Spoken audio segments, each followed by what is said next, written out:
ফেনীর পরশুরাম ও ফুলগাজীতে বেড়ি বাঁধ ভেঙে ফেনীর অর্ধশত গ্রাম প্লাবিত হয়েছে। দুর্ভোগে লাখো মানুষ। অনেক পরিবার উঁচু রাস্তা ও স্কুল ঘরে আশ্রয় নিয়েছে। দর্শক, এ ব্যাপারে আরও খবর জানাতে ফেনী থেকে সরাসরি যুক্ত হচ্ছেন সহকর্মী শেখ ফরিদউদ্দিন আক্তার।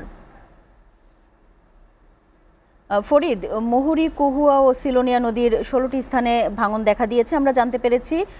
এই ভাঙনের কারণে সেখানকার সার্বিক পরিস্থিতি কি আমাদের জানাবেন?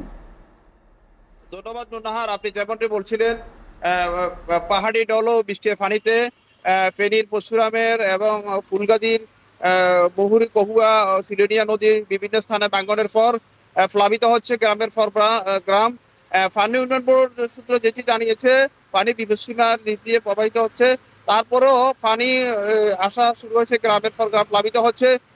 ইতিমধ্যে এইসব এলাকায় প্রশাসনের পক্ষ থেকে বিভিন্ন শুকনো খাবার বিতরণ করা হয়েছে এবং ফেনী 4 বিজিবির পক্ষ থেকেও রান্না করা খাদ্য বিতরণ করা হয়েছে।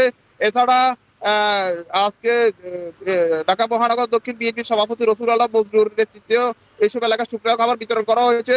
প্রশাসনের পক্ষ থেকে ফুলগাজী, পরশুরাম, ছাগল নাইয়ার শিক্ষা প্রতিষ্ঠানগুলোকে আশ্রয় হিসেবে ঘোষণা করা হয়েছে।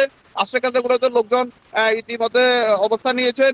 আর কিছু লোকজন রয়ে গেছে, তারা বিভিন্ন বাসা বাড়িতে তাদের মূল্যবান জিনিসপত্র রয়ে গেছে, সেই কারণে তারা অবস্থান করছেন। স্থানীয় লোকজনের অভিযোগ, তারা প্রতি বছর এভাবে ক্ষতিগ্রস্ত হয়। গত বছরের বন্যায় তারা ক্ষতিগ্রস্ত হয়েছিল। পানি উন্নয়ন বোর্ডের লোক দেখানি বাঁধের কারণে প্রতি বছর বর্ষা এলে তাদের বাঁধগুলো ভেঙে যায় এবং ভেঙে যাওয়ার পর মুহুরী এবং সিলোনিয়া, কহুয়া নদীর পানির স্রোতের কারণে বিভিন্ন বাসা বাড়িতে পানি ঢুকে যায়।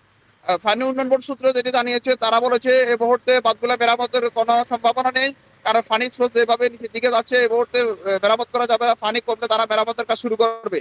এছাড়া এই পানির প্রভাবে ফেনী শহরের বিভিন্ন সড়কেও পানি উঠে গেছে। এই মুহূর্তে আমি আছি ফেনী শহরের এসএসকে সড়কে, যেখানেও রাস্তার উপর পানি, এই পানিতে গাড়ি চলাচল করছে।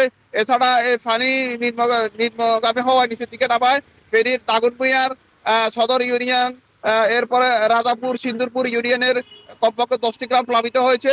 এসব এলাকায় সাধারণ লোকজন অনেক দুর্ভোগ পোহাতে হচ্ছে এবং গৃহপালিত পশু নিয়ে তারা দুর্ভোগের মধ্যে পড়েছে এবং এসব এলাকা পোল্ট্রি খাবার এবং বিভিন্ন মাছের গেরগুলা পানিতে ভেসে গেছে।